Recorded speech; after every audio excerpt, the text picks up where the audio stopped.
Hi, my name's Caspar and we're doing the Fresh Skills 101. So I'm going to talk to you a little bit about knives.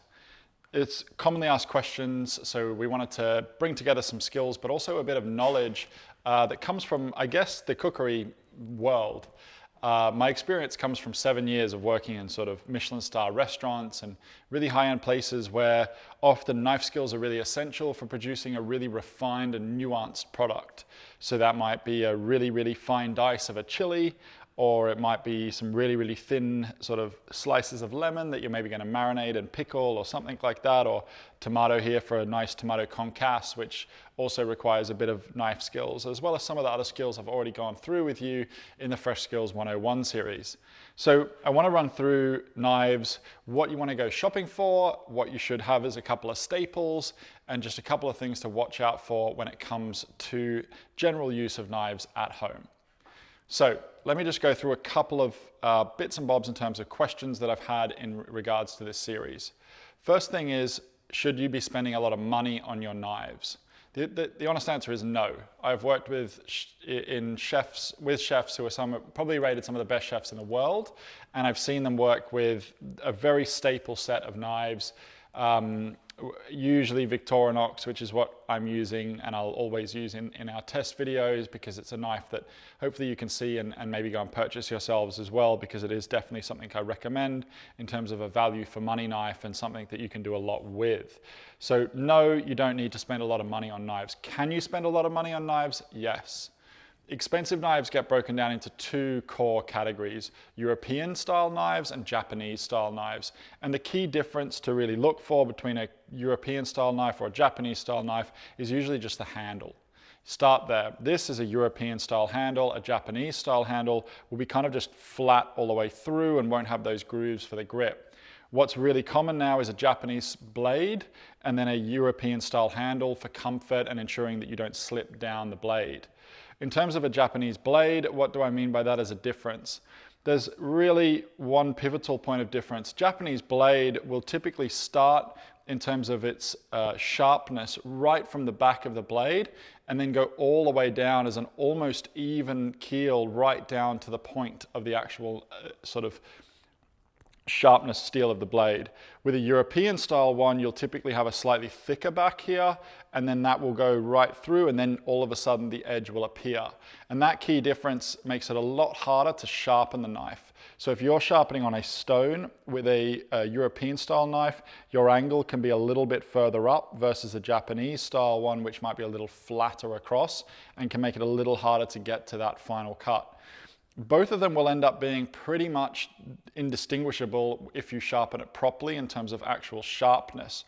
But a Japanese blade is also usually known to have a slightly sort of harder steel, and so can stay sharper for longer and get a even further sharpness right on that very edge, versus a European style one, which is a little softer. In terms of hardness of a knife, that's referred to as Rockwell. So the Rockwell hardness of a knife, and I'd say a Victorinox at a guess is probably about 60. A good Japanese knife is probably about 65. And then if you move to something like a carbon, it's probably about 70, but carbon's incredibly hard to take care of, and you really have to be careful for oxidization and keep it oiled and to spend a lot of faff with it. I used to have a couple of carbon knives from when I was cooking, but it was really just, it was beautiful blades, but a lot of faff. When it comes to the Japanese knives, do you need them? Again, the answer is no, and I've gone through some of the reasons why they're beneficial. They also look beautiful, so it's often something I buy people as a wedding present because it's a really great thing to have at home, and you often be spending somewhere between £100 and up. The Japanese knife store in London is excellent for buying knives from. I think they're both online and in store, but going down there is a really great experience. Highly recommend that. I would say that if you can shop online and try to find some of the knives that you maybe like in the Japanese store, you can actually often find them a little bit cheaper online as well. So again, I use the Victorinox range. Those can be found on Amazon, at Nisbets, and at all sorts of other places. The reason I use them is because they're easy to sharpen them, they're easy to stay sharp. I like the feel of the handle, and I like the general blade as well, that they'll stay sharp for a long time. So As far as a European blade goes, you'll often see things like Wusthof and stuff like that, but I much prefer the Victorinox, and it's much more common to see in high-end kitchens. So there's some of the key differences between the Japanese knives and your European style knife. In terms of that folded steel that you see on a Japanese knife, that doesn't make the knife any better. It's pretty much purely decorative. It's a form of that steel being folded by the blacksmith when they're making that knife, but they'll usually leave that pattern on them from a decorative perspective. What isn't purely decorative is if you see on Japanese knives and often on European ones, the indents going down the side of the knife. That's there to form sort of air pockets. If you've ever cut a massive potato and slicing in and halfway it gets stuck and you're sort of trying to wiggle it in and out and it feels like there's suction on the blade, that's what those indents are there to stop happening. If you've got a knife with those indents, you'll be able to slide directly through. In terms of like to finish, I guess, on the different types of knives and what I would and wouldn't buy is I wouldn't waste your money on a knife like this. So this it's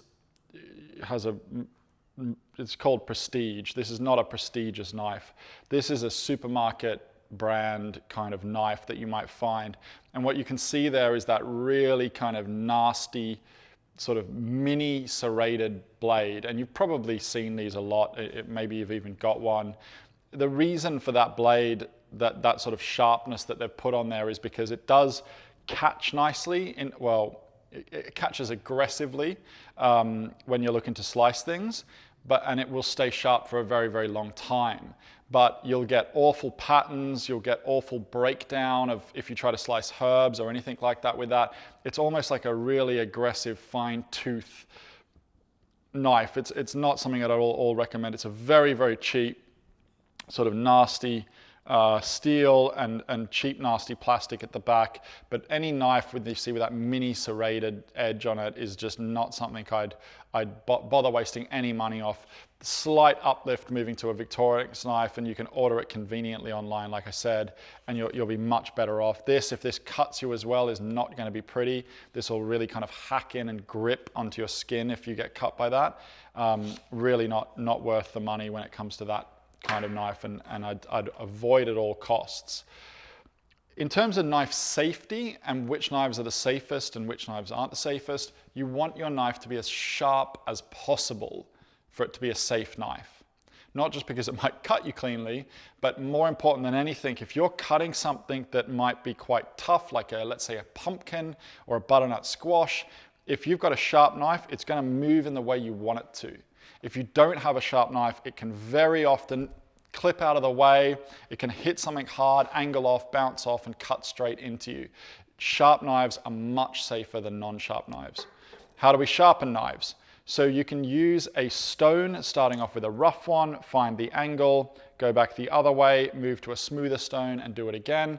When you're using a steel and you're doing this kind of motion with a steel, you aren't really sharpening the knife so much in terms of actually giving it a new proper edge. You're simply evening out the kinks.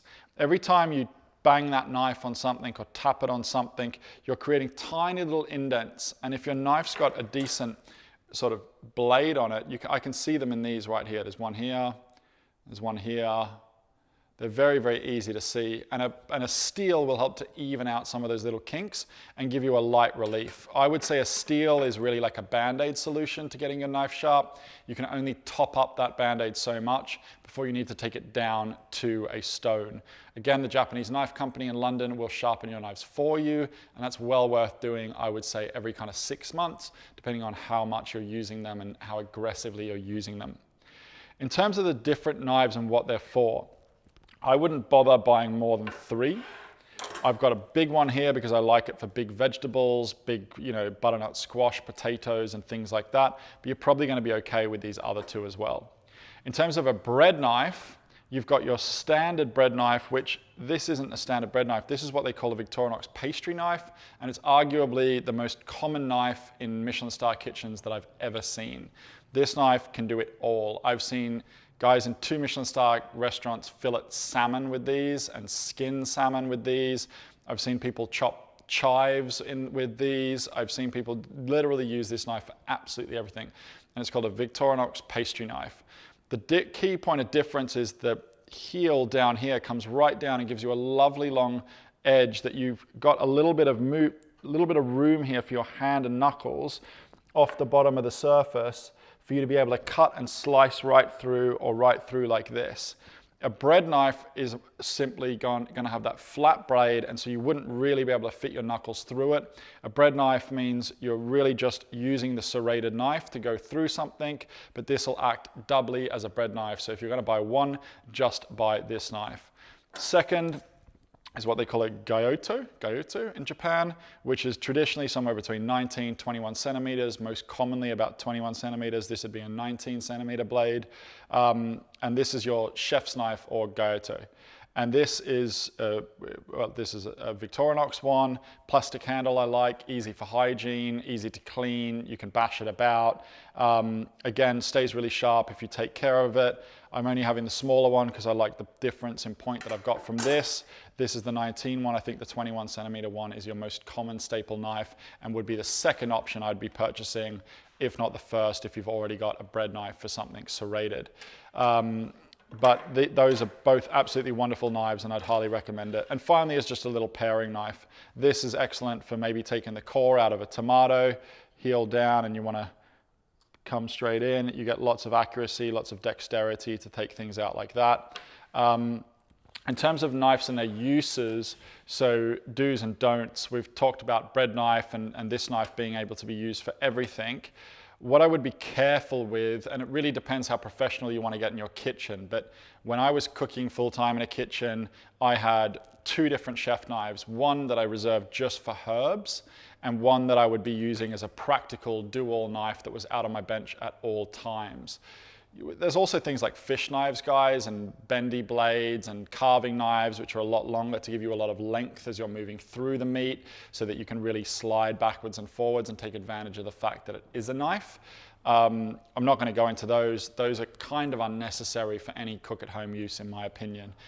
Definitely a bendy fish knife is a pretty complicated knife to go into, and then you can also go into some of the Japanese-style filleting fish knives, but I'll let you explore that whole world there. So on the do's and don'ts, I've got 3 items here which are pretty much the king of the don'ts when it comes to ruining your blade. Acidity can have an impact on that really fine sharpness of your blade, so clean it straight after you've cut a lemon, and that can damage the edge on your blade.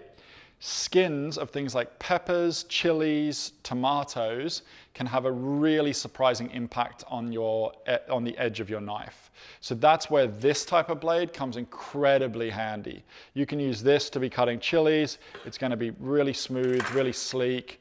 You can still get a nice glistening edge. You're not going to really damage it that much. As long as you slide through rather than push down with a serrated knife, you'll be all right. And it won't damage your more refined knife on your chef knife that you're trying to keep really nice and sharp for other things. And look, you don't need a different knife for herbs. To check a knife's really sharp, and these aren't, try to slice your tomato like that. If you can do that with your knife, then you've got a pretty sharp knife without having to hold it at all. This is sharp, and certainly does the job for what I need it to.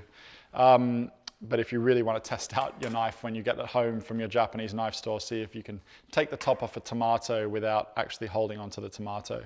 When it comes to chopping herbs with knives, again, this is what I'd go for. I'd want something a little bit smaller than this because I want some dexterity, but I want enough blade that I can slide through rather than push down through.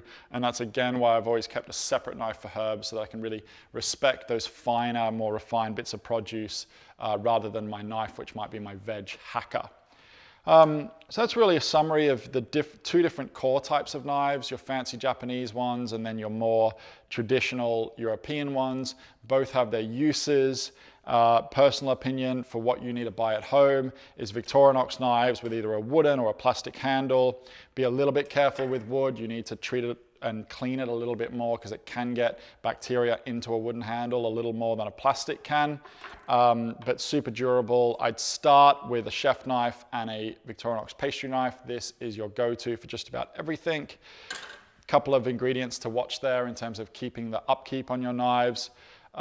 Finally, in terms of where you keep them, popping them in a drawer. If you're going to keep them in a drawer, I'd suggest putting a cloth or a jade cloth or a tea towel down in the bottom of the drawer, just so they don't move around too much when you shake them. Or you'll want to look for maybe a knife stand or something like that to put them in. Even a small knife roll can be nice as well. But if you, I don't know, if you go taking it to places or anything like that, just be super careful. But yeah, be careful that they don't get just thrown into any old drawer. And finally, to finish on a big one, don't put your knives in the dishwasher. Don't put your knives into the dishwasher. These knives cannot withstand the heat. It will ruin the wooden handles. It softens that really, if your knife's properly sharpened, you've got a very thin edge across the top of it. And the heat that comes through from a dishwasher, the jumbling around of that heat, potentially also if your knives are thrown into that top drawer of the dishwasher and then sort of smashed about while they're in there the whole time, particularly while they're heated up, will cause damage to your knives. So do not put them in the dishwasher. Respect your knives. They can honestly create the most wonderful things, and I would recommend starting off with these and then stepping up into the world. That it's endless where you can go with it. Enjoy happy cooking.